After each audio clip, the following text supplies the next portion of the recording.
क्यों रे? कितने पैसे मिले तुझे लाल से बस्ती खाली कराने के लिए? बोल। साहब मैं तो उधर कभी गया नहीं, मैं तो गोवा में था साहब। मैं तुझ जैसे गुंडों की जात बहुत अच्छी तरह से जानता हूं। हाथ नहीं लगाना साहब, कानून हम भी जानते हैं। मैं अच्छी तरह जानता हूं तेरी आवाज इतनी कड़क क्यों है, क्योंकि तू जानता है कि तेरे पीछे तेरा बाप लाल सिंह बैठा है, जो कानून के दलालों को खरीद कर तेरी जमानत करा देगा। लेकिन अब वक्त बदल चुका है। अपने आप को लाल की छतरी से अलग कर ले, क्योंकि अब इस शहर में मैं लाल जैसे लोगों की साथ ही खत्म कर दूंगा।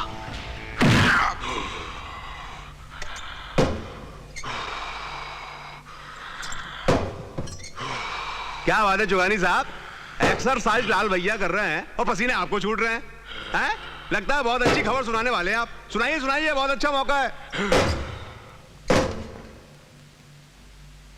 लाल साहब, लगता है वो कालीना वाली जमीन हमारे हाथ से निकल जाएगी, क्योंकि लीगल तौर पर नाना भाई ट्रस्ट ने वो जमीन स्कूल बनाने के लिए ली थी। उन्हें कोर्ट से स्टे भी मिल गया है। मैं उनके वकील से भी मिला, उससे समझाया कि ये केस वो अपने हाथ में ना लें, लेकिन वो सुनता ही नहीं।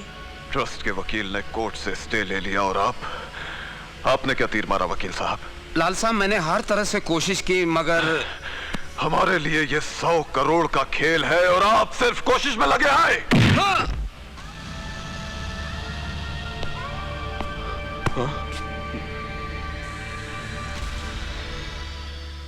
केस क्या है? क्या किया तुम लोगों ने? एक आदमी का खून। लाल सिंह से पंगा लेके तूने अच्छा नहीं किया।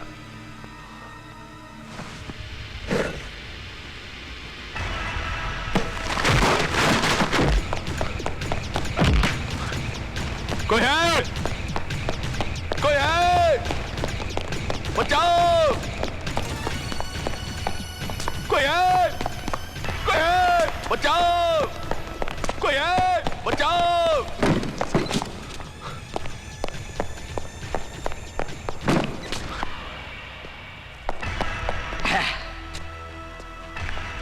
अरे चिल्ला क्या रहा है? वो भी इसके सामने।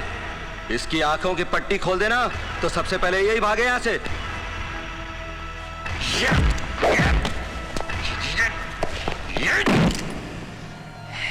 कोई है?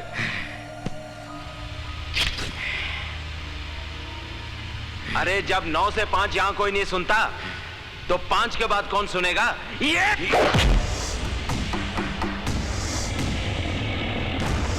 5 बजे के बाद देवा की अदालत शुरू होती है।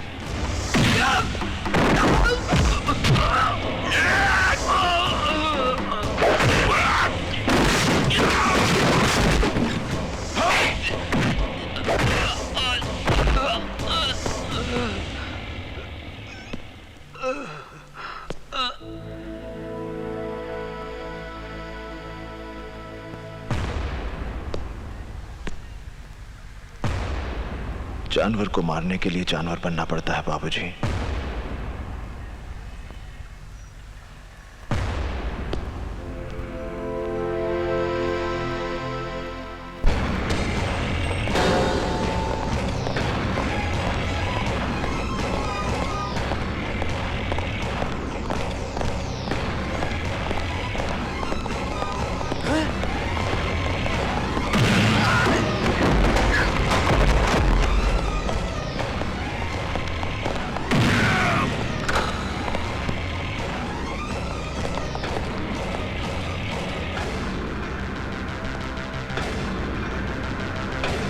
लाल, तेरे साथ बात करनी है।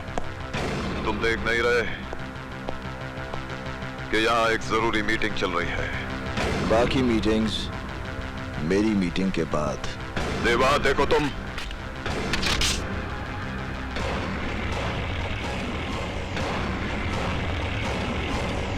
मैं तुझे मारने नहीं आया लाल, ये काम मुन्ना या मनी कोई भी कर सकता है। आखिर तुम चाहते क्या हो मुझसे? लाल सिंह, तूने अपनी गुंडागर्दी की बदौलत जमीनों पर नाजायज कब्जे करके बहुत बड़ी बड़ी इमारतें खड़ी कर दी। तेरी भूख इतनी बढ़ गई है कि अब तू स्कूल और शमशान जैसी जगहों को भी हड़प लेना चाहता है। ये कलीना वाले प्लॉट के पेपर्स हैं लाल सिंह। आज के बाद इस जमीन पर तेरी कोई दखल अंदाजी नहीं होगी। इन पेपर्स पर साइन कर, तेरी जिंदगी के 5 साल मैं बख्श देता हूं।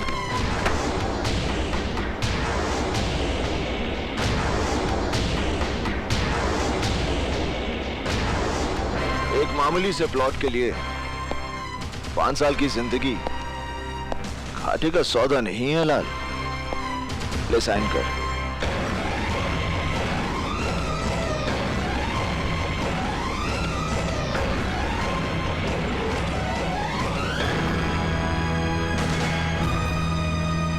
जिस वकील को मारने के लिए तूने अपने आदमी भेजे थे वो अशोक प्रधान देवा का बाप है।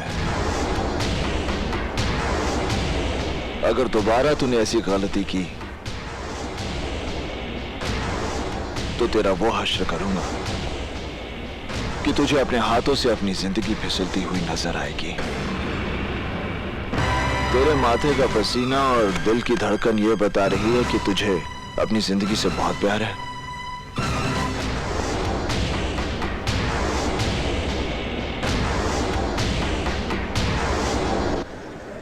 घर पर सभी लोग बहुत घबरा गए हैं देवा। मैंने तो बाबूजी को यह केस लेने से रोका भी था। अरे यहां ऐसे कितने प्लॉट्स हैं जिन पर लाल सिंह का कब्जा है।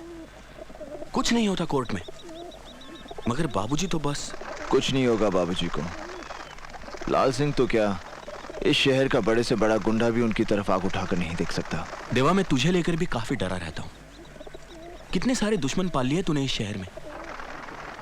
देख, मैं जानता हूं कि तेरा हर कदम बुराई के खिलाफ उठता है, लेकिन पुलिस भी तो गलत लोगों का साथ देती है।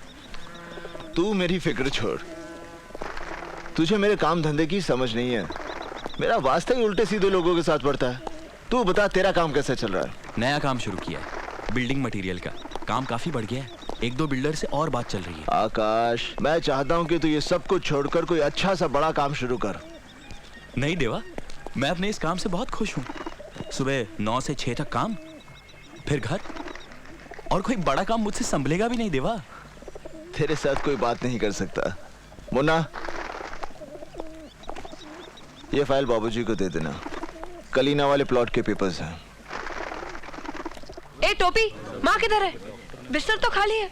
माँ, वो तो चली गई। गई? कहाँ गई? अरे बाबा, अपोलो हॉस्पिटल। Apollo hospital? बेटा ये क्या है? माँ, ये हॉस्पिटल है। अस्पताल। अस्पताल ऐसा भी होता है? माँ, यहाँ बड़े बड़े लोगों का इलाज होता है।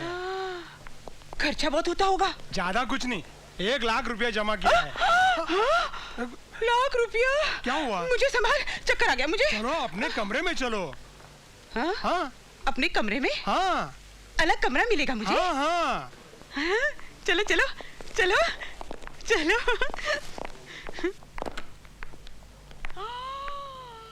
इतना बड़ा कमरा है भगवान। टीवी भी है, चलता है? हाँ देखिए, चलता भी है माँ जी। ओ, ये तो रंगीन है। देखो देखो। और वो मशीन क्या है? माँ जी, ये एयर कंडीशन है। क्या है? Air condition. ठंडी ठंडी हवा आती है, देखिए। ठंडी ठंडी हवा फेंक रही है बराबर। ये बिस्तर, ये भी मेरे लिए। हे भगवान, ऐसे भी बिस्तर होते हैं। चक्कर आ गया मुझे, फिर चक्कर आ गया। अच्छा माँ जी, चलते हैं। अच्छा भाई, अच्छा जाओ। अरे माँ, तो यहाँ? हाँ, अरे बेटी तू इधर आ, इधर आ, तेरा माथा चूमूंगी। इधर आ जल्दी। अरे वाह, तू तो बहुत बड़ी जगह नौकरी कर रही है। और देवा है ना, कितना बड़ा दिल वाला है, कितना भोला लगता है ना वो। बेटी तूने देखा, वो देख रंगीन टीवी, और मेरे लिए ठंडी हवा फेंकने वाली मशीन देख, और ये बिस्तर कितना अच्छा है ना। लगता है देवा तेरे काम से बहुत ही खुश है, तभी तो उसने मेरे लिए। माँ, अब तो यहाँ ठीक हो जाएगी। तेरा यहाँ अच्छा इलाज हो जाएगा। अरे अब तो मुझे बिल्कुल परवाह नहीं है। ऐसी अच्छी जगह से ठीक होकर कौन जाना चाहेगा। अब तो मैं आज जम ही जाऊंगी। डॉक्टर से साफ कह दूंगी कोई ऐसी दवाई दे दे कि बीमारी बस टिकी रहे। तो तू मेरे बॉस की कमाई पे ऐश करना चाह रही है। बोल दूंगी उसे।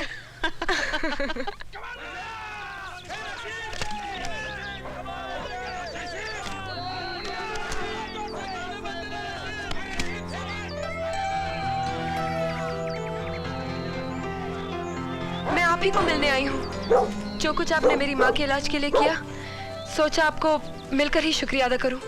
अच्छा तो बोलो। वो क्या? शुक्रिया अदा तो कर चुकी, और कुछ बोलना है? नहीं, और तो कुछ नहीं, बस मैं तो यूं ही। देखो तुम्हारा ये उदास और डरा हुआ चेहरा अच्छा नहीं लगता। गुस्से में अच्छी लगती हो। तुम्हारी माँ भी कह रही थी कि तुम्हें बहुत गुस्सा आता है। वो भी तुमसे बहुत डरती है। वो भी मतलब कोई और भी मुझसे डरता है?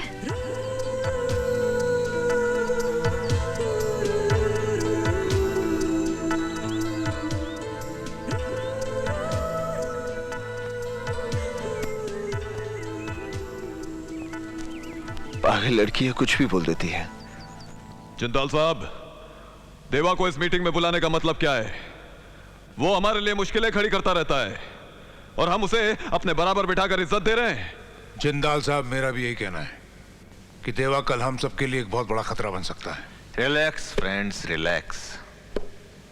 देवा हमारी दुनिया का एक नया बीज है जिसमें अभी अभी अंकुर फूटे हैं। जवान है, जोशीला है, और सबसे खास बात यह है कि वो बहुत जल्द तरक्की करना चाहता है। मेरा तजुर्बा है, ऐसे तेज आदमी को अपने से दूर नहीं रखना चाहिए।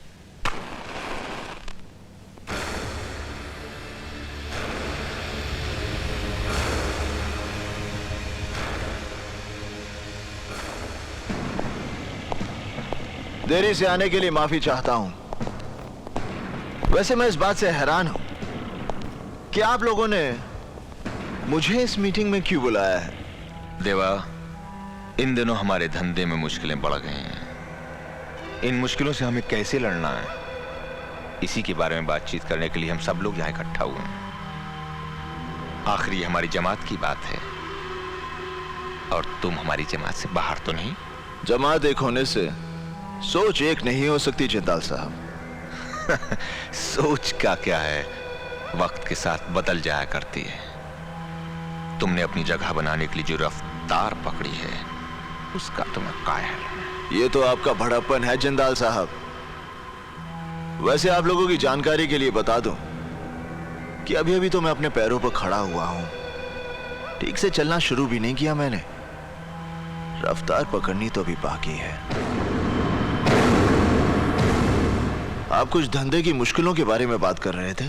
देवा, मेरा मतलब है हमें छोटे छोटे फायदों के लिए आपस में रंजिश का माहौल खड़ा नहीं करना चाहिए। हम ताकतवर तभी हैं जब तक हम एक हैं। अलगाव वो दरार है जो किसी भी इमारत की बुनियाद में समाकर उस इमारत को बर्बाद कर देती है। हमें अपनी इमारत में इस दरार के लिए कोई जगह नहीं छोड़नी। हमें पूरी ताकत के साथ मिलकर अपने दुश्मन से लड़ना है, और हमारा दुश्मन है कानून।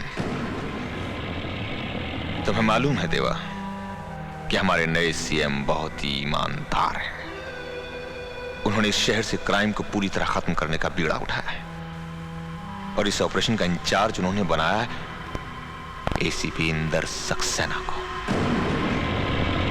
सक्सेना के पिछले रिकॉर्ड के बारे में हमने पता किया है। यह आदमी हम जैसों के लिए कुछ ठीक नहीं है। इससे पहले कि हमारे इर्द गिर्द कानून का दायरा कस दे, हमें उसे इस दुनिया से विदा कर देना चाहिए। नहीं जिंदाल साहब, सक्सेना को मारकर हम पूरे पुलिस डिपार्टमेंट को अपना दुश्मन नहीं बना सकते।